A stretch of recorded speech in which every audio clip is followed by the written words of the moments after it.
Masechet Beisah Daf Yod Bet.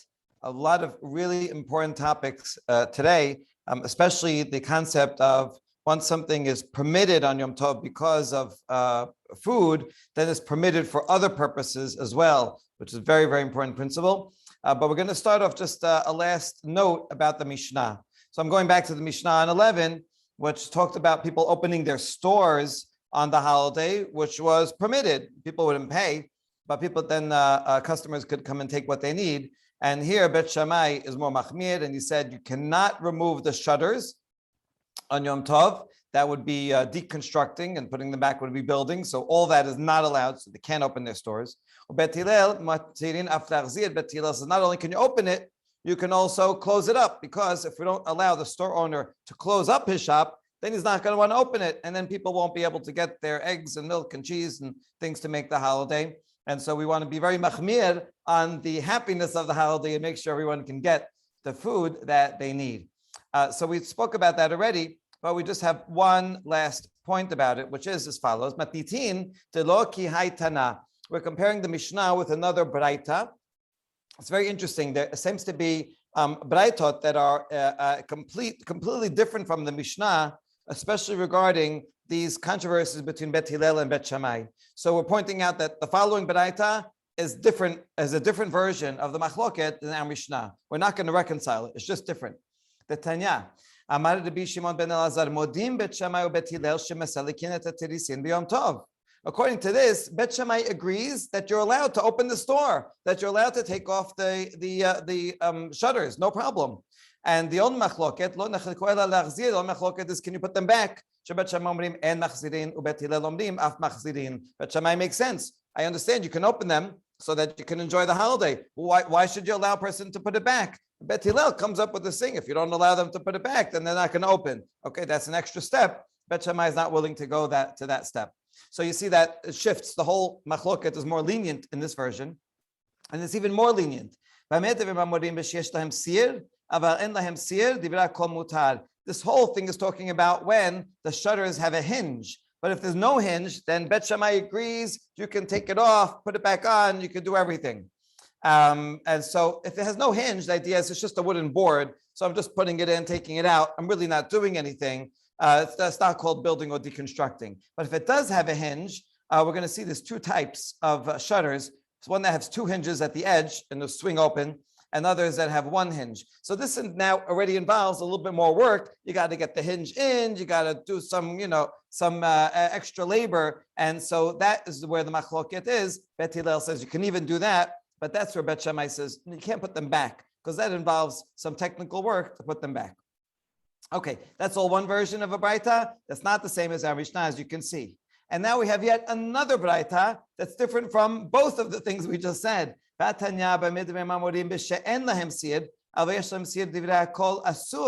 one is more stringent and said the controversy that we just read is when there's no hinge. If there is a hinge, then even Bet Hillel says it's prohibited. That's called building and deconstructing, and you're not allowed to do it. Now, this we want to try to reconcile, because these really look like two very close versions in their language, but yet they say the opposite at the end. So look, they could be different, but Abaye manages to reconcile them. Amar Abaye b'sheyesh lahem siyer min asad divrei kol asur, en lahem siyer kol ikar divrei kol mutar, ki peligi b'sheyesh lahem siyer ba'emsa. Here's how it works. You have to distinguish how many hinges there are. If there has a hinge at the edge, like this one here, that's very involved. Everyone agrees it's not allowed. If it has no hinges at all, that's easy. Everyone agrees it's allowed. The machloket is when there's one hinge in the middle. That's the in-between, literally the in-between case. And that's where the machloket is. And once we do that, we can reconcile both baraitot with each other. And the reason is, Bet Shammai would say, we have to worry if I permit the one that has one hinge in the middle, then you're going to come to, also, people are going to come to use the one with the hinges on the side, and that's not allowed. And Bet Hillel says, I don't have to worry. People know the difference. You could tell them this is not allowed and this is allowed, and everything is good. All right. And now a very, very important Mishnah. Bet Shammai Omerim, En Motziin Lo Katan, Velo Talulab, Velo Sefer HaTorah L'Reshut Rabim, Ubet Hillel Matirin. So we're talking about carrying on Yom Tov, which we know is allowed, but here's the source for it. Bet Shammai does not allow carrying on Yom Tov. Well, carrying what? Carrying a child or a lulav, which you would need for the even though you need it for a mitzvah, and not a sefer Torah. If you need it, you left it in the other room, in the other house, and you want to use it in the Bet Knesset. All these are not allowed. So what does Bet Shammai permit? Bet Shammai would permit carrying food. So this is interesting. There's a connection. Sometimes we think you're allowed to cook and you're allowed to carry. Actually, it's all the same thing. You're allowed to do anything that will help you eat. Especially if you couldn't have done it before Yom Tov. So cooking involves other things too, like kneading, and it also involves carrying because you cook it in one place and then you bring it to another place. You don't always eat in the same place that you're cooking. So therefore, carrying food, everyone agrees is allowed. Bet Shammai says that's it. Only allowed to carry food. You can't carry other things, not even these important things. Katan, you want to bring your kids to your in-laws, these important things. But Bet Hillel says matirin, and we're going to see the basic principle is that mitoch sheutra letzorech, because it's already allowed for the purpose of food, that same action can also be done for the purpose that's not food, for other purposes as well. Classic cases, you're allowed to heat up water and cook to if you want to have tea and coffee. Well, once you're doing that, you can also heat up water to wash your hands in warm water, right? Even though you're not eating it, that's once it's permitted for one reason, it's permitted for other reasons. David? Yeah, so does this imply that Bet Shammai goes against all those Mishnayot that we saw in Sukkah, where we explicitly said that people are walking around with their lulav on Yom Tov? Oh, that's interesting, right? People are walking around with their lulavim all day long. Well, maybe it's only during Chol. Did it say that it was even on Yom Tov? I mean, I think it was implied. They made all the special exception. They talked about the special case when it falls on Shabbat that they can't take it out of their house. That's a good point. Okay, yeah, it's very likely that those Mishnayot are according to Bet Hillel, because that is the prevailing opinion. But here we are recording the older opinion of Bet Shammai, even though we don't follow it anymore. Okay, that's a good point. Now, Tanet Tana Kamed Rabbi Yitzchak Bar Abdimi, Hashochet Olat Nedava B'Yom Tov Lokeh. Here's a following baraita that says someone who goes and sacrifices in Olah. He gives a gift. I want to bring an Olah. I feel like it, and he does it on Yom Tov. He gets malkut. Someone who violates any melacha on Yom Tov, it's not sikila like Shabbat. It's lower level. It's lokeh. So the problem here is that it's an olah. The whole thing is burnt, so you don't eat any part of it. So you just did shechita, and you burnt it, you did all these melachot. Well, this guy only did shechita. So he did shechita, not for the purpose of eating. And he gets malkut. Now, this is a really interesting baraita. Why should he get malkut? Why don't you say, since you're allowed to do shechita for eating, I should be allowed to do shechita, even though I'm not eating it, because I feel like bringing a korban on the holiday. So this is what we're going to discuss. Amar le de amar lachmani. So who told you that baraita? Bet Shammai. That must be a Bet Shammai baraita. Tamri lo amrinan mitoch shutra lesorech hutra nami lesorech. Because Bet Shammai does not have this principle. They say you can only do melacha, any melacha. Let's say shechita, if you're going to eat, but now you're not eating it. Therefore, chayav malkut. Di Bet Hillel ha'amri mitoch shutra hotza'ah lesorech hutra nami shelo lesorech. So now, Bet Hillel really originally only said it regarding carrying. Since you can carry food, you can carry a baby also. But it's the same principle. We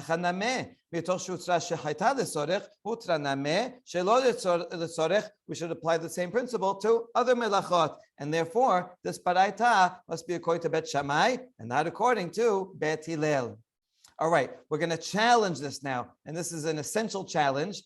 Even though we're going to challenge the challenge. So don't worry, we're going to come back. Amatkif ladaba, mimai de Bet Shammai u Bet Hillel behapelige, dilma be'ayruv ve'hotza'ah l'Shabbat, be'en ayruv ve'hotza'ah l'Yom Tov kami palge. Says, wait, how do you know that this is what they're arguing about the principle of hutra l'sorech? Maybe they're arguing about the fundamental, is there any melacha of carrying on Yom Tov at all? Right? And maybe there is carrying and the whole laws of Eruv that are required if you want to carry on Shabbat. But Yom Tov, none of that applies. In other words, Hotza'ah is one of the 39 melachot. Maybe it's only for Shabbat. Maybe on Yom Tov, there's only 38 melachot prohibited. And carrying is simply not one of them. In other words, not because of the principle. The Bet Hillel permits carrying because of carrying, right? But he doesn't have this principle of because something is permitted, therefore something else is permitted, and that wouldn't apply to Shechita. And therefore, that Braita could be according to Bet Hillel, right? So here's more Savar Eruv Hotza'ah la Shabbat, Ve'eruv Hotza'ah Liyom Tov. So this would be Bet Shammai. He thinks, yes, the whole thing applies, and you have to make an Eruv for Yom Tov. This would be relevant because when we make an Eruv, we usually make it once a year. So can you make it on Yom Tov for the whole thing? Right? According to Bet Shammai, you could. According to Bet Hillel, you couldn't. Bet Eruv Hotza'ah Shabbat, Ben Eruv Hotza'ah Yom Tov. Bet Hillel says there's no concept of Hotza'ah, so therefore there's no point in making an Eruv. And has he proved that? Kedichtiv lo tosiu masam ibatechem beyom hashabbat in pasuk in Yirmiyah, where he this is the earliest explicit source about carrying. He says, don't take the burden out of your house and take it to the marketplace to sell on Shabbat specifically. B'Shabbatin, b'Yom Tov la. So maybe in fact there's only 38 melachot on Yom Tov, and that's the reason Bet Hillel permits carrying the lulav and the Sefer Torah on Yom Tov. It has nothing to do with the principle of mitoch shutra litzorech, and therefore this baraita of shechita can be Bet Hillel. Okay, that's all Rabbah. But now we're going to reject this. Matkif la Rav Yosef ela me'ata liflegu ba'abanim. If that was the case, if there's no such thing as carrying on Yom Tov, then this Mishnah shouldn't talk about carrying a baby or lulav. It should say you're allowed to carry stones, because it means there's no problem of carrying, so I should be allowed to carry everything. Now, stones is interesting because stones has another problem of mukseh, right? I mean, unless you put them aside, so I'm going to use the stone to, to clean myself. But usually they're mukseh. What you see here is that there's actually a close connection between mukseh and carrying. It seems that at least one of the reasons why something is mukseh is because if I'm allowed to handle a lot of things, I'm going to end up carrying it outside, right? I'm going to play with stones. I'm going to use all kinds of things. I'm going to put in my pocket. So therefore, mukseh says, oh, don't handle too many things. Only handle things you really need, and that way you won't come to carry. So if there's no problem of carrying, then it sounds like there's also no problem of mukseh. This is a very interesting concept. So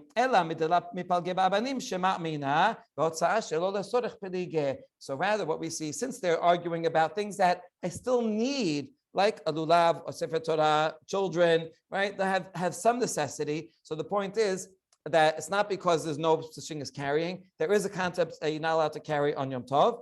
What can you not carry? You can't carry things that have no use. You can't just carry, which means, according to this, I mean, this is discussed in halakha. So this is not the final thing, but let's say you have some old papers in your pocket that you don't need. You should take them out on Yom Tov. You shouldn't just carry things that you don't need. But not only food, we go back to the principle. Bet Hillel's opinion is, since you're allowed to carry food, you're allowed to carry other things, even though they're not food, but there should be some reason that you need them, some good reason that they will help you on Yom Tov. Okay, so that is the conclusion. And now we add support to that conclusion. Yochanan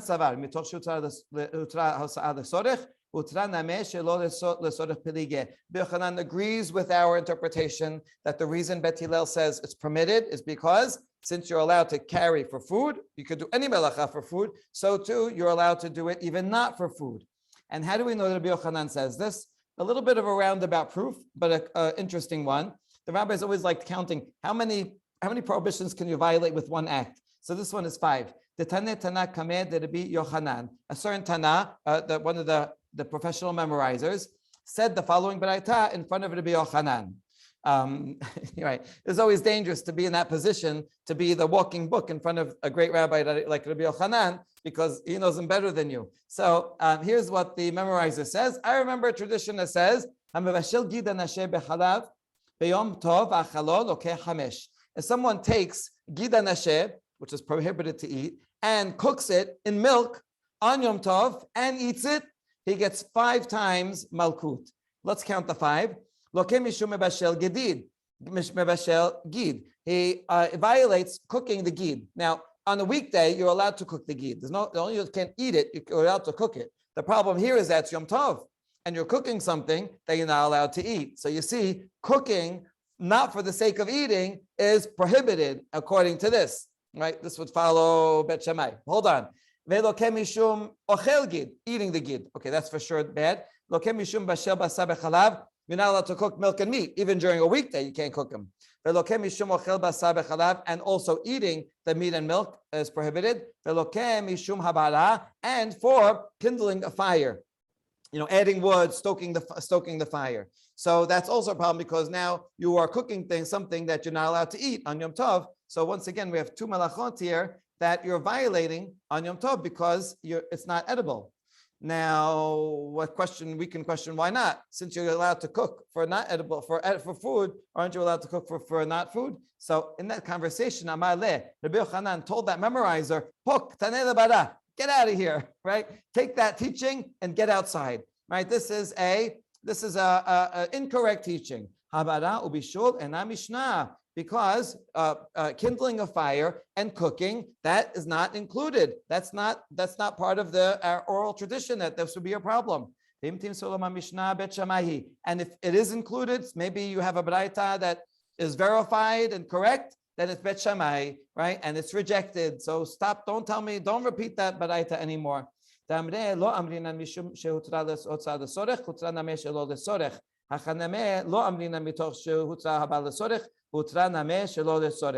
you follow Bet Shammai, then your baraita makes sense, because Bet Shammai does not have the principle that it's allowed for any other reason than food. And so in this case, because it's Gida Nasheh and Basar Bechalav, so now you're violating cooking on Yom Tov and kindling a fire. So Bet Shammai would agree that you give five times Malkut.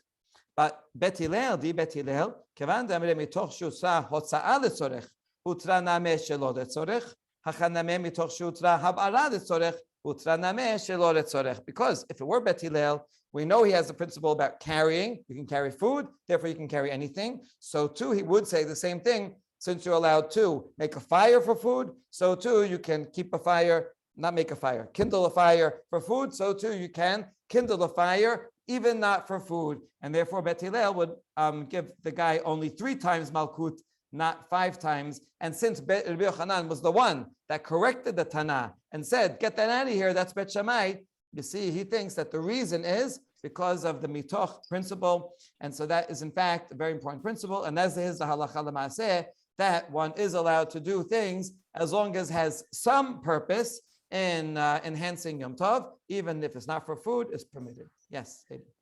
So I just want to question the havara. Does that, we're interpreting this kindling, but is it a starting a fire, or we always do ish to ish in our? Exactly. You can't start a fire because that's something you could have done before Yom Tov, right? You're going to go, rub 2 stones together. That's a lot of work, and you could do that before. So therefore, you're not allowed to do it on Yom Tov. But to keep a fire going, it's impossible to do everything from before Yom Tov. So you're allowed to add fuel, you're allowed to stoke the coals, you're allowed to fan it, all the things to make the fire. The Torah prohibition, when we read Lo Esh, is not necessarily igniting it; it is actually kindling the fire because it's Shabbat. Correct, right? It's either one, right? On Shabbat, both would be prohibited. Either starting the fire or keeping it going are both prohibited. Although the rabbis are lenient in saying you can have the fire going by itself. If you don't do anything, you can use it you can get heat, you can get light from it, you can't cook with it, but could use it for other things. But there were other groups of Jews, sectarian Jews, who said, Lo tebaru means don't even have it burning.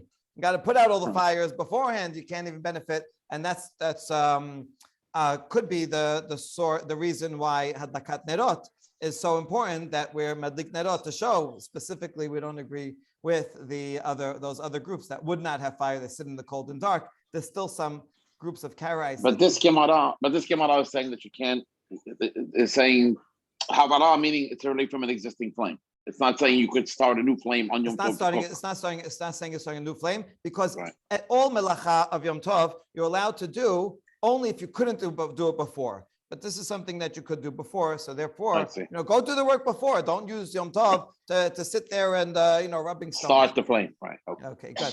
And now the last Mishnah for today: Bet Shammai omrim en molichin chala umatanot lakohen b'Yom Tov ben shehurmu me'emesh ben shehurmu mehayom ubet Hillel matirin. This requires a little bit of introduction. There are various things that we give to a kohen. the one that everybody knows is, let's say, tiruma, right? And maaser, to give to a Levi. So let's say tiruma. Tiruma, you're not allowed to separate tiruma on Shabbat or Yom Tov because you could have done it beforehand. And now you're not allowed to eat it if it don't have tiruma, if you didn't take tiruma. And so now you're mitaken. You're taking something that was not edible, and now you're turning into something edible. You should have done it before. Okay, not only are you not allowed to separate it, even if you separated it before Yom Tov or Shabbat, you're not allowed to give it to the Kohen on Shabbat or Yom Tov. And this seems to be almost everyone's opinion. We're going to see there is the Beisah in the Gemara that says this is permitted, but let's say right now it's prohibited. So Teruma, you can't separate it, and you also, even if it was separated before, you can't give it to a Kohen. Why not? A couple of possible reasons. One is, if I give it to the Kohen, maybe he lives far away, I'm going to end up carrying it. Or maybe if I permit giving it to him, I'm also going to separate it. I'm going to say, oh, look, that Kohen, I want to give him a gift. I mean, you're going to separate your olives and then go and give it to him. Therefore, no separating and no giving regarding teruma. Now, put that on the side. Now we're talking about challah and matanot. Challah, I'm making a dough, and I have to remove a little and give it to the Kohen. Matanot is anytime I slaughter an animal just to make hamburgers, not a korban, right? For myself, there are some parts of it, like the jaw and the zeroa. The Kohen gets those parts of the animal. So now those things are different, we're going to see, because these are things that I'm allowed to do on Yom Tov. On Yom Tov, I'm not allowed to pick olives. And then, so therefore, it has to be done beforehand. So you should have done the tiruma before. But challah, I'm allowed to make dough on Yom Tov. I'm allowed to do shechita on Yom Tov. So now how am I going to do it? How am I going to make dough? I can't eat it until I give it to the Kohen. So obviously, I am allowed to separate challah even on Yom Tov, right? And I am allowed to give the zeroah to the Kohen if I do shechita on Yom Tov. So everybody agrees with that. Now our question is, can I actually give it to the Kohen? So because I could separate the dough, I'll put it on the side, and maybe after Yom Tov, I give it to the Kohen. Am I allowed to give it to the Kohen on Yom Tov or not? That's our question. Bet Shammai says, I am not allowed molichin, I am not allowed to take challah and matanot, parts of the animal, to the Kohen on Yom Tov. And it adds, this is key words, whether it was taken before yesterday or whether it was taken today. Whether I separated out that zeroah yesterday or today, either way, I'm not allowed to give it to him. See, if it was yesterday, then you can say for sure that wouldn't be allowed because you should have given it to him yesterday, right? You could have driven, take him to before Yom Tov. But today, I just did shechita. I didn't have a chance, so then it should be allowed. But Bet Shammai says, no, not even that. Not even if I did slaughtering today, I can't do it. Nothing, right? Okay, now Bet Hillel says it's permitted. Now he says permitted. It sounds like he's permitting both cases, right? Whether I did the slaughtering yesterday or whether I did it today, it doesn't matter. I'm allowed to go ahead and give it to the Kohen. I guess maybe you could say it's an extension. Since I'm allowed to do shechita, I'm allowed to make dough on Yom Tov, therefore I'm allowed to separate it. If I'm allowed to separate it, I should be allowed to give it to him. And even if it was from yesterday, all right, we'll bring that in too. That's the machloket. Now here's their proofs. Amru lahem bet Shammai. It's somewhat rare when you have actual argumentation in the Mishnah. Usually the Gemara provides that. So it's good to pay close attention when you find it in the Mishnah. Bet Shammai says, Gezerah Shava. What is a Gezerah Shava? Ask most people, they'll tell you Gezerah Shava is when you take two Pesukim and you compare them because you have the same phrase in two places. Well, let's see if that works, if that definition works here. Halal matanot matana lekohen. Utruma matana lekohen. Keshem she'en molichin et teruma, kach en molichin et matanot. I'm going to compare the two cases. Halan matanot, the dough and the pieces of the animal, they're a present to the Kohen. Teruma is also a gift to the Kohen. Now, everyone, you all agree that you're not allowed to give teruma to the Kohen, even if it was separated from before. I can't give it to the Kohen on Yom Tov. So this would be the same thing. This is another kind of present, and it should be also prohibited from giving it to the Kohen on Yom Tov. For whatever reason, it's going to cause carrying. Okay. Amru lahem bet Hillel, lo im amarte betruma, she'eno zakai b'haramata, tomeru b'matanot, she'zakai b'haramatan. You can't compare these. Teruma, I'm not allowed to separate on Yom Tov. Because, right, these are things that I harvested before. I can't harvest on Yom Tov, so I should have done it before. And that's why, since I can't separate teruma, that's why I can't give it to him. But that's not comparable to challah and matanot, where I'm allowed to make dough, I'm allowed to do shechita on Yom Tov. So since I'm allowed to separate it, I should also be allowed to go ahead and give it to him. So therefore, it's not comparable. Okay, so very interesting. What we see here is that neither side is quoting Pesukim. This is probably the oldest Gezerah Shavah we have in all of Talmudic literature. And you see, essentially, Gezerah Shavah is similar to a Kal V'chomer. You have Kal V'chomer, Gezerah Shavah. Kal means comparing to something more lenient. Gezerah is something more stringent. Gezerah Shavah is comparing things, concepts that are equal. So it's like Kal V'chomer could be a concept, not necessarily a pasuk. So too, the original Gezerah Shavah is comparing two concepts. Then what you see, I wrote a whole paper about this, I'm happy to send it to you, that then eventually, when we're comparing concepts, we're going to bring Pesukim in. And then we bring in Pesukim that are unique, that appear only 2 times, or that are unique phrases. And then we say, well, conceptually, this is equivalent to this, but you also have the Pasuk, so then we join in the Pesukim. Later on, it becomes only about Pesukim and devoid of concept. But this is the earliest Gezerah Shavah, so it's good to pay close attention to it. Okay, so that's the Mishnah. Now the Gemara is going to compare this to 3 opinions in a Baraita. Kasakadatech shehurmu mehayom v'nishchatu mehayom v'shirmu me'emesh v'shinishchatu me'emesh. When the Mishnah mentioned whether it was today or yesterday, we're assuming right now that what it means is when it says it was separated today, that means the shechita was done on Yom Tov also, right? You did shechita on Yom Tov and you separated the leg, and that's the case where Bet Shammai says no good and Bet Hillel says good. And then the other cases when it was separated yesterday, let's assume that means that it was shechita. You did shechita yesterday also. Well, for sure, if you did shechita yesterday, if you separated it yesterday, you have to do shechita. You can't separate the leg before you do shechita. The other way is not necessarily true. It could be I did shechita yesterday, but I didn't separate the leg until Yom Tov. Okay, and then we're going to end up saying something like that. But right now we're assuming that yesterday and today means I separated it yesterday and I separated it today on Yom Tov. Okay, now Mani Matnitin. Who is the author of this Mishnah? Lo Rabbi Yosef, Velo Rabbi Yehuda, Ela Acherim. So we have 3 opinions that we're going to see all 3 as follows. What we're going to see is that Rabbi Yosef is the most lenient. According to him, in his version of Bet Hillel, you're allowed to even bring tirumah. Okay, very surprising. Rabbi Yosef is going to be the halacha at the end of the sugya. Okay, so we're up for some nice surprises. So Rabbi Yosef is the most lenient. Rabbi Yehuda is a little bit less lenient. Acharim is the most stringent. But Acharim seems to be what our Mishnah says. Let's see this Braita. The Tanya. Amar Rabbi Yehuda lo nechluku Bet Shammai u'Bet Hillel al hamatanot shehurmu me'arev Yom Tov shemolichin im hamatanot shehurmu mehayom ve'shenishchatu hayom.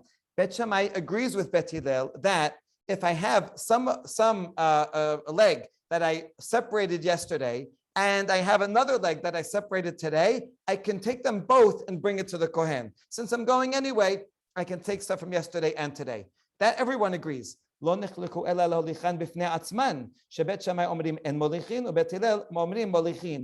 do it separately, if it's from today, that's fine. But if from yesterday, Bet Hillel says, no, I can't do it. And Bet Shammai says, no good. And Bet Hillel says, yes, you can do it. What you see here already is that this is one step too lenient than our Mishnah, because our Mishnah said, according to Bet Shammai, you cannot bring it, whether it was from yesterday or today, separated yesterday or today, neither one is good. So that therefore you see that Bet Shammai, that Rabbi Yehuda is too lenient to be the author of our Mishnah. And then the rest of it just quotes the end of the Mishnah. This doesn't add anything. It's exact words of Mishnah, but they fit into the Yehuda. So we'll just read it. Bet Shammai danin, chala matana lekohen, utruma matana lekohen, keshem shem molichin et tiruma, ken ekach en molichin et matanot. Bet Shammai says you can't bring tiruma no matter when it was separated. You can't give it to the kohen. So too, you can't give to the kohen anything that was separated yesterday, right? But if it's separated today, it'll be okay.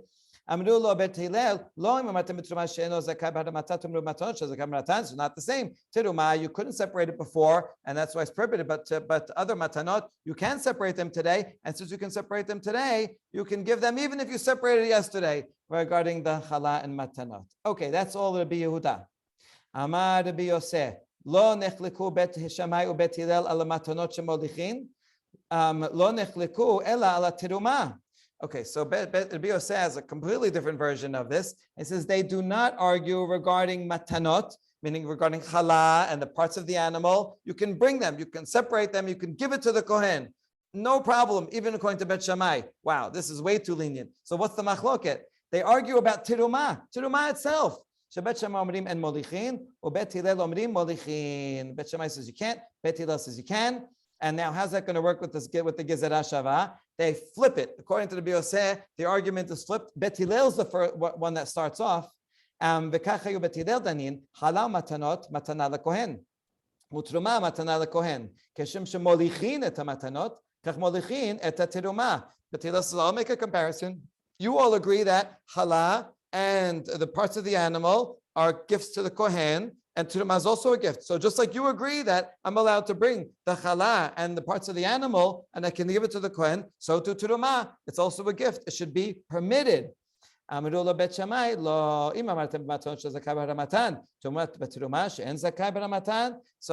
I only agree regarding challah and matanot because I can separate them today, because I can knead dough and I can do shechita. So since I can separate them, I'm allowed to give them. But terumah, I cannot separate it. I should have separated it yesterday. Therefore, I also cannot bring it. Okay, this is way too lenient to be reconciled with our Mishnah. So for sure, the Beisah is not the author of the Mishnah.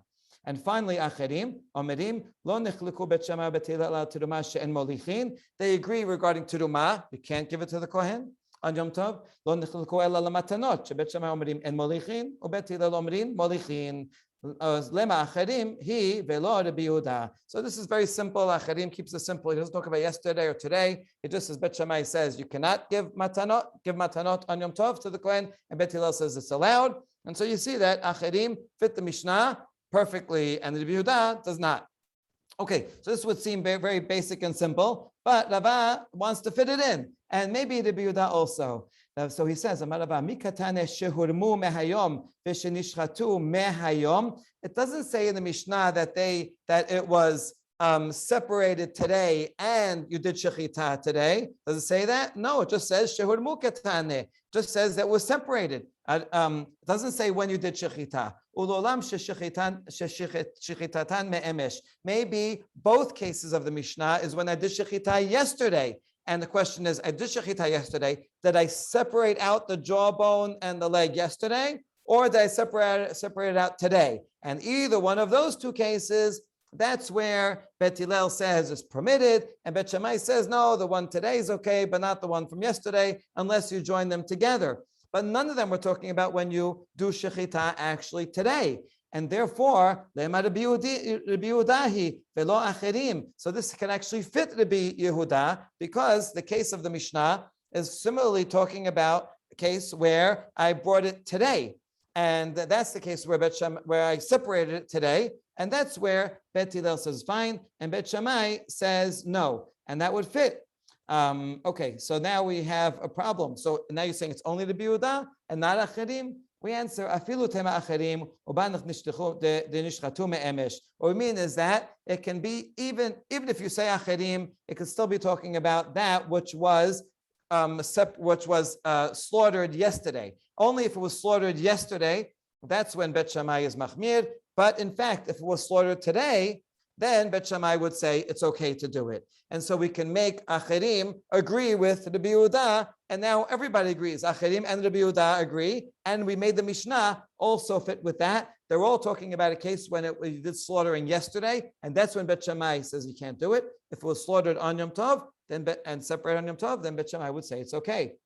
Okay, now we have a new problem. Now Acherim is the same as Rabbi Yehuda. So there's no difference between them. There is still one difference, which is the secondary gift. According to Rabbi Yehuda, if you remember, he says, if you have stuff from yesterday and stuff from today, you can bring them all together. They permit. Acherim say no. If you have stuff from yesterday, you can't bring it. Stuff from today's slaughter, you can bring. So there is still a difference between them. And so now, right now, where we are at is that our Mishnah can be reconciled with Rabbi Yehuda or with Acherim, but not with Rabbi Yosef, because that's totally different. And yet, here's where we're going to end. Amar Rabbi Yehuda Amar Shemuel halacha Rabbi Yosef. Even though the Mishnah is not like him, this is quite a surprise. halacha is nevertheless like Rabbi Yosef. It's true, Rabbi Yosef actually does win out when from his colleagues in general for halacha. Rav Tovi, and we have a story, Bered Rav Nechemia Havale Garba Dechamra Ditruma. So this rabbi had a bottle of Truma wine, and he wanted to give it to a Kohen on Yom Tov. Abtal Kamed Rav Yosef Amar Le Mahulam Tuye La Kohen Haidana. He asked Rav Yosef, can I give this bottle of wine to the Kohen today? So Yom Tov, I want him to enjoy it today. Amar Le Hachi Amar Rav Yehuda Amar Shmuel Halacha Ke Rabbi Yosef. Says yes, Shmuel said you can follow Rabbi Yosef, and according to Rabbi Yosef, the machloket between Bet Hillel and Bet Shammai is regarding teruma, and Bet Hillel permits giving teruma to the kohen, and for sure, if it's challah or matanot, all that would be permitted. And so, even though the Mishnah says it's prohibited, we follow halacha like Rabbi Yosef. And here, when you have a statement and a story, also, right, the story really backs up the statement. This is not just a theoretical. He actually gave a halacha l'maseh that this is permitted. Baruch Adonai l'olam. Amen ve'amen.